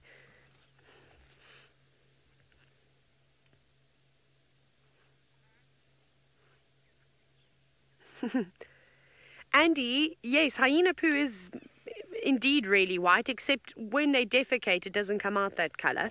So it's normally like a greeny, not quite lime green, that's the wrong colour, but there's definitely a green sort of tinge to it.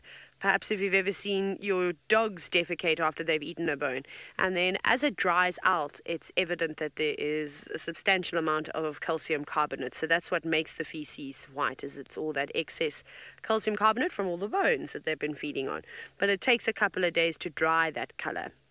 It would be quite bizarre if they defecated out white feces. And I'd be concerned. But Tingana also relieved himself just before climbing up the tree, lightening the load. I can't wait for this carcass to fall to the floor, because there's 3 hyenas now, although we can only see 2, but there are 3 around, and who knows, if they do start to squabble over bigger scraps of meat, then more might follow. And speaking of hyenas, of course, they seem to be around Djuma quite a bit, but the stars of the show are the North Clan in the Mara, and David has finally arrived at the den. Well done, Taylor, with hyenas, but I think I got more serious hyenas than Taylor in South Africa. The only difference is Tingana is up a tree, while I don't have a leopard here. Now, we have come to the den of the North Clan of hyenas, and what you got on the screen there, this is the leader of the North Clan, and her name is Wafos. This is the communal den for the North Clan, and apparently in general, hyenas are very clean animals, and they'll always make sure they do not poo by their den. Hyenas are known to scavenge, but at times they also hunt. But more often than not, when they hunt,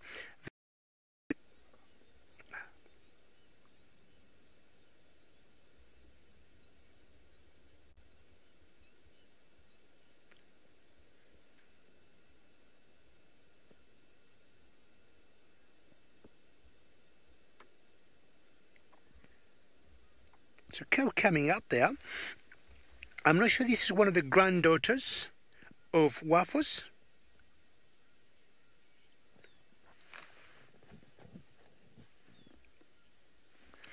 And there's a cab coming up out there. Hyenas, people have mistaken them not to be very good hunters, and they always scavenge. But it'll surprise you as we can see a baby cub coming up there. Hyenas will hunt on their own, and more often than not, they'll always go for the easiest prey to get down.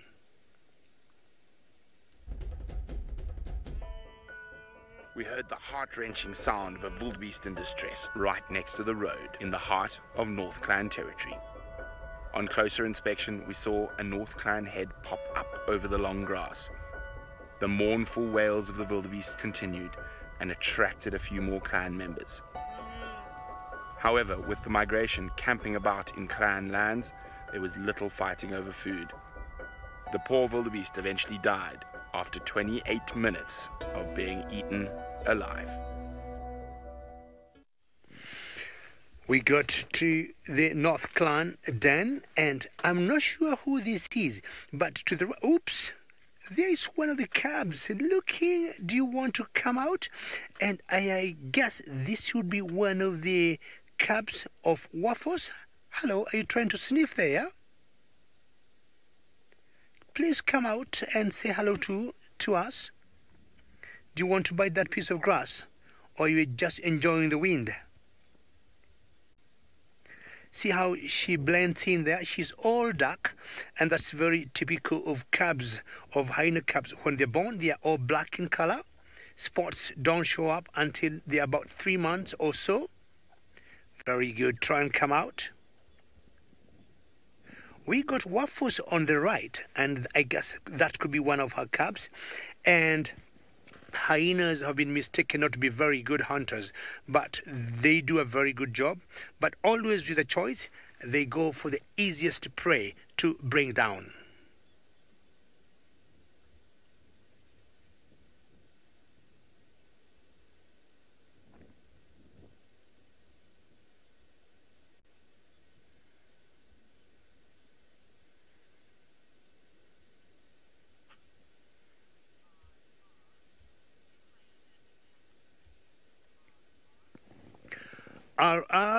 The village I come from, I know hyenas have attacked people, but they'll only attack you if you get into their way or if they have young cubs like this. So if you happen to be close to the den by mistake, they would easily attack people. I might keep my voice a bit soft now, and maybe that will encourage that cub to keep coming out much closer, and you might be lucky to see more of it. So if you come on the way of the hyenas, yes, they might attack you, but in general, we don't have a lot of conflict of hyenas and human beings as it is, for example, with hippos and human beings, or with buffaloes and human beings. Look at that cub there. She's trying to either get mama into play, and I doubt that is Wafo's cub, because she seems to be very bonded to that female there. And I'm saying because the female, because of her size. But my initial guess, it was Wafo's cub. I'm not sure for a fact, because Wafo's cubs are about 6 weeks old, or thereabouts.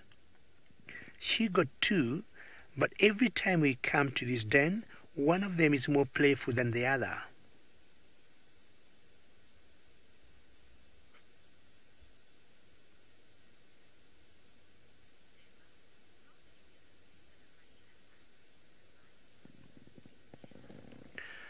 Gemma, that's a great question. I will not say I can remember for now how many liters they would have in their lifetime, but I would guess them living for about 12 years in the wild, 12 years, gestation period 3.5 months or thereabout. I would say I would not be surprised if they would have about 10 liters in their life, and they'll always have 1 to 4 cubs. Again, I may have to be a bit soft here, just to make sure this cub gets the courage to be out.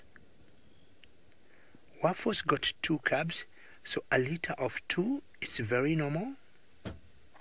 So Gemma, I'll be finding out for you how many liters a female hyena can have in its life. But again, it would vary from one hyena to the other, or from one species to the other. What we got on the screen now, these are what we call spotted hyenas, or crocuta. So there should be another cub somewhere in that den. So she's getting the courage to slowly come out.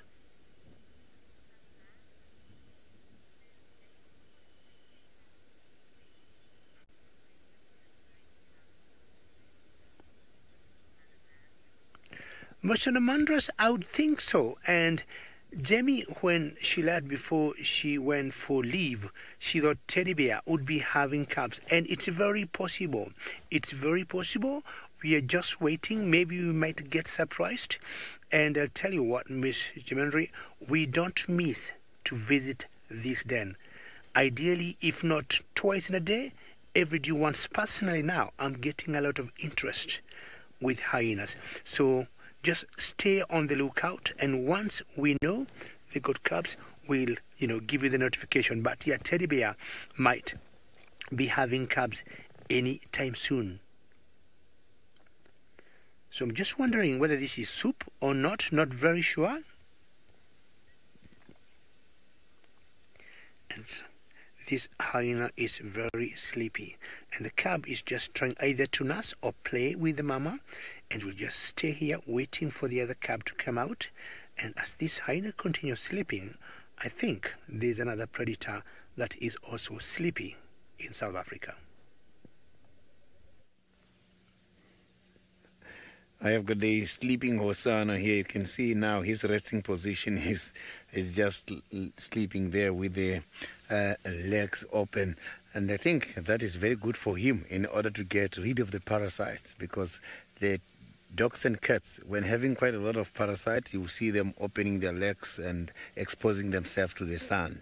So, but here, I'm sure is helping him with that, but also in order to arrange too much food which is in the stomach at the moment. I saw not long time ago, he also excreted, he just left the droppings here, and I can see where those droppings are. I was very lucky because the wind was not blowing towards my direction, so the wind was blowing to the other side. I know the droppings for these cats, specifically the first meal after a kill, it doesn't smell nice.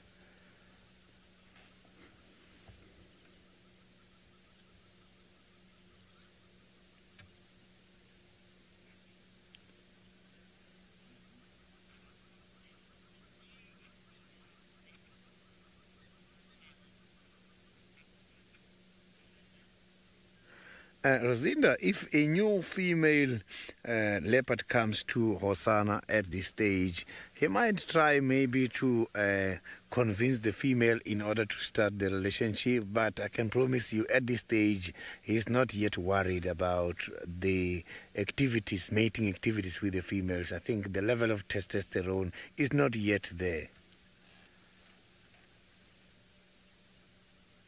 Oh, I can see a decker going to drink again down there at the waterhole at the moment, which is not very far away from where we are. You can see there's a decker slowly approaching.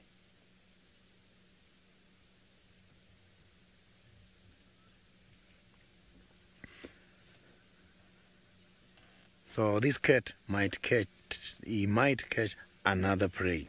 I can promise you, Hosanna is not trustworthy, specifically when he's around the Viotella pen. Here is where he's doing quite a lot of predation activities the most.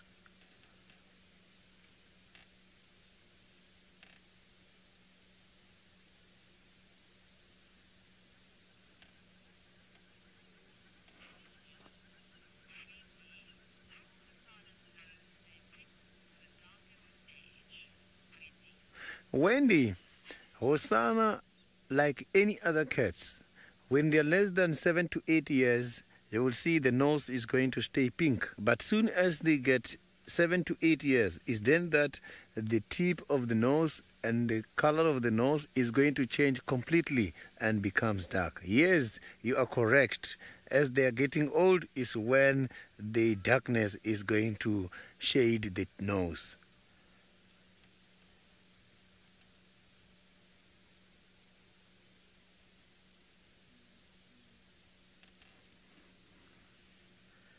You can see, it seems like he's dreaming. So now, let's go to Taylor, who's got Tingana at the moment, and see if the hyenas are still there. Those hyenas don't want to give up.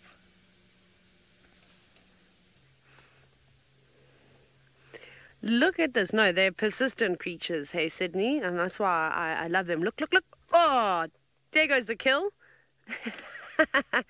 Sorry, Tingana, I know I'm laughing at you, but you had that coming, my friend.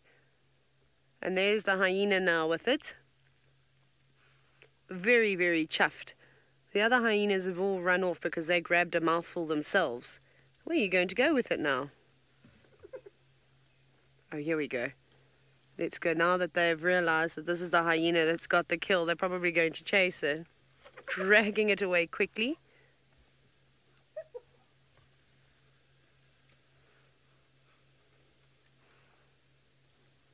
How great was that audio? We're going to see if we can't get more incredible audio. Go on, go and fight that hyena now. Let's see what else happens. That's what we've been waiting for the entire afternoon, is literally for this to happen. And finally it did. Our patience paid off. There we go. That's what Tingana should have been eating. Not quite the bones. Leopard doesn't have strong enough jaws to crunch through that.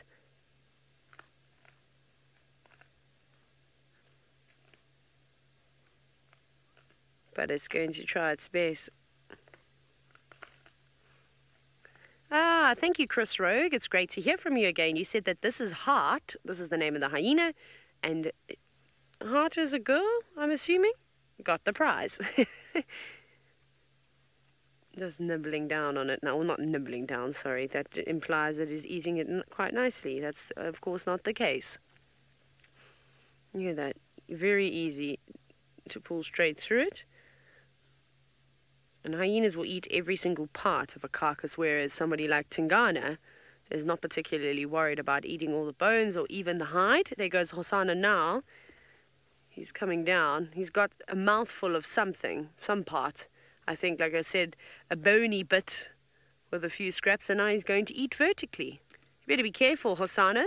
Those hyenas are in jumping distance, and they could snatch your tail if you dangle it down. But he's been very careful to loop it over the top of a branch, which I think is actually very clever. Perhaps he also watched the video of Hosanna getting nipped on the bum, or perhaps it's just first-hand experience. Most likely first-hand experience, of course. But that is incredible. I'm just going to see if I put some lights, a little bit of lighting. Yeah, it's a little bit better. That actually is quite eerie now, with the base of the tree lit. Well, of course, I can put spotlights on hyenas and fully grown leopards. They don't mind it whatsoever. And of course, it just looks better for all of you. Wow. I think Hosanna's just, I mean, not Hosanna, Tingana. Sorry, I don't know why I'm saying Hosanna now. Tingana is just going to stay there and I think finish up what's left, and then I reckon he'll come down the tree and go off on his day. Right, off you go to a clan that's far superior than the Djuma clan, because there's many more members and they're incredible hunters, but of course they're so cute.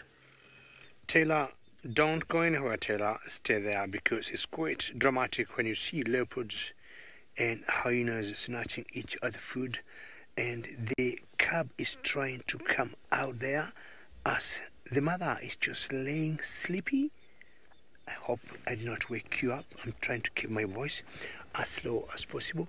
We have come back this evening to the North Clan hyenas den, and I've been very lucky to see Waffles, and Waffles is the matriarch or the leader of this clan that's called the North Clan, and that is the den where we have one of the females lying down, and there's a cub that is trying to come out there. Hyenas have been mistaken to be scavengers, but when possible, hyenas also hunt for themselves, and what they do, they usually go for the easily available prey. We arrived at the North Clan's communal den in the evening to find Waffles eating dinner. Fearlessly protective of her meal, she brought it to the mouth of the barrel, but no cubs came out. We revisited the den the next day, and we were in luck. The cubs came out of the barrel, exploring the outside world with more confidence. They treated us to the sight of them playing with each other, nuzzling their mum, before settling down for the rest of the afternoon. There's nothing as good as seeing hyena cubs playing, chasing each other, which is very typical of all carnivore youngsters, because they like to build their muscles, and they have always known, or they're trained, running is very important. Just like, we human beings, when we say we have a happy hour to do something, also the hyena cubs have what we call the social hours, which are always normally early in the morning and late in the evening. So seeing two of them, which were two cubs that belonged to Waffles, running and chasing each other, it was quite epic. So we're just staying here at the den, and one of them has been coming out and going back, and not the other. A couple of days ago, me and Manu, we were debating how come one is more active or more playful than the other. And Manu said, that was a boy, and I said, that was a girl.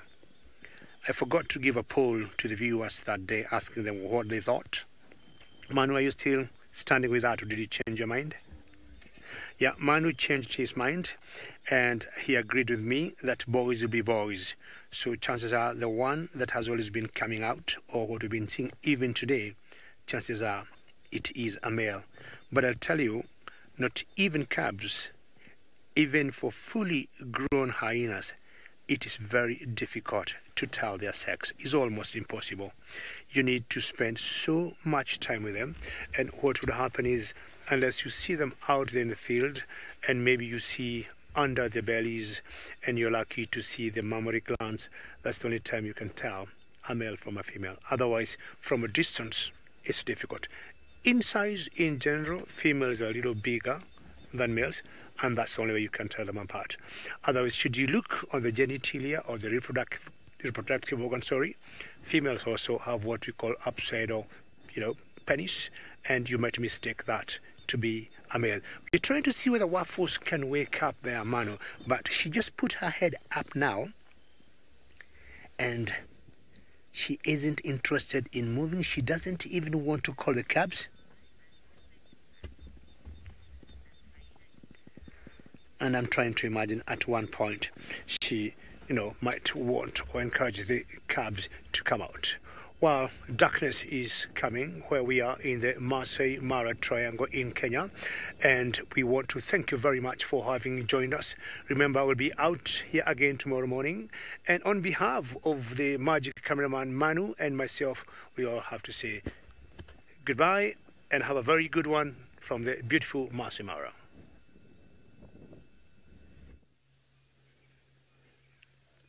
Right, well, Heart is not sharing with anybody. I still am uncertain as to who the other two hyenas were. I'm going to go ahead and... Are they Ribbon and Tima? I'm not sure. I really am not sure. But here they are. Let's add some light here.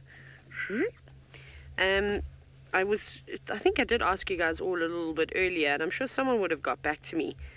But like I said, I'm not particularly good when it comes to identifying hyenas and who they are and what their business is. All I know is that Heart seems to be a little bit more high ranking. Now, I've got nothing for you. Now this hyena's like, well, do you have any scraps? No. You won't believe how massive these hyenas' heads really are. I mean, they don't look like particularly big creatures, but they really are. They're much bigger than leopards. I mean...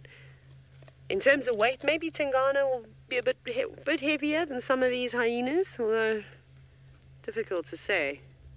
Oh, nice little stretch there. That was fantastic. But it has been a special afternoon. We've seen all sorts of wonderful things.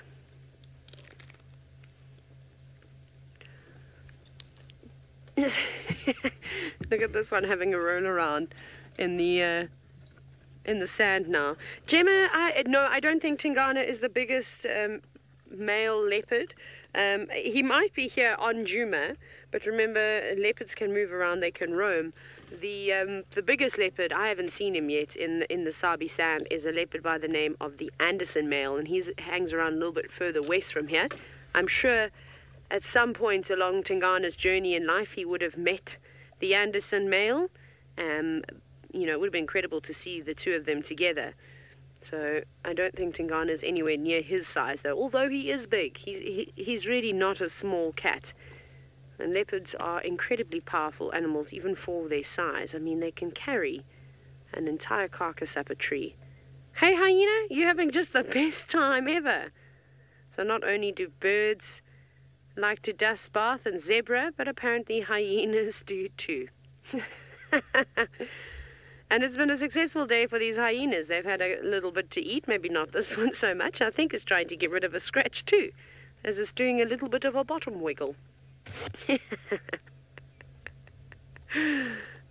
Thank you so much for all the entertainment, animals. You've all been spectacular. You've done your job today and more.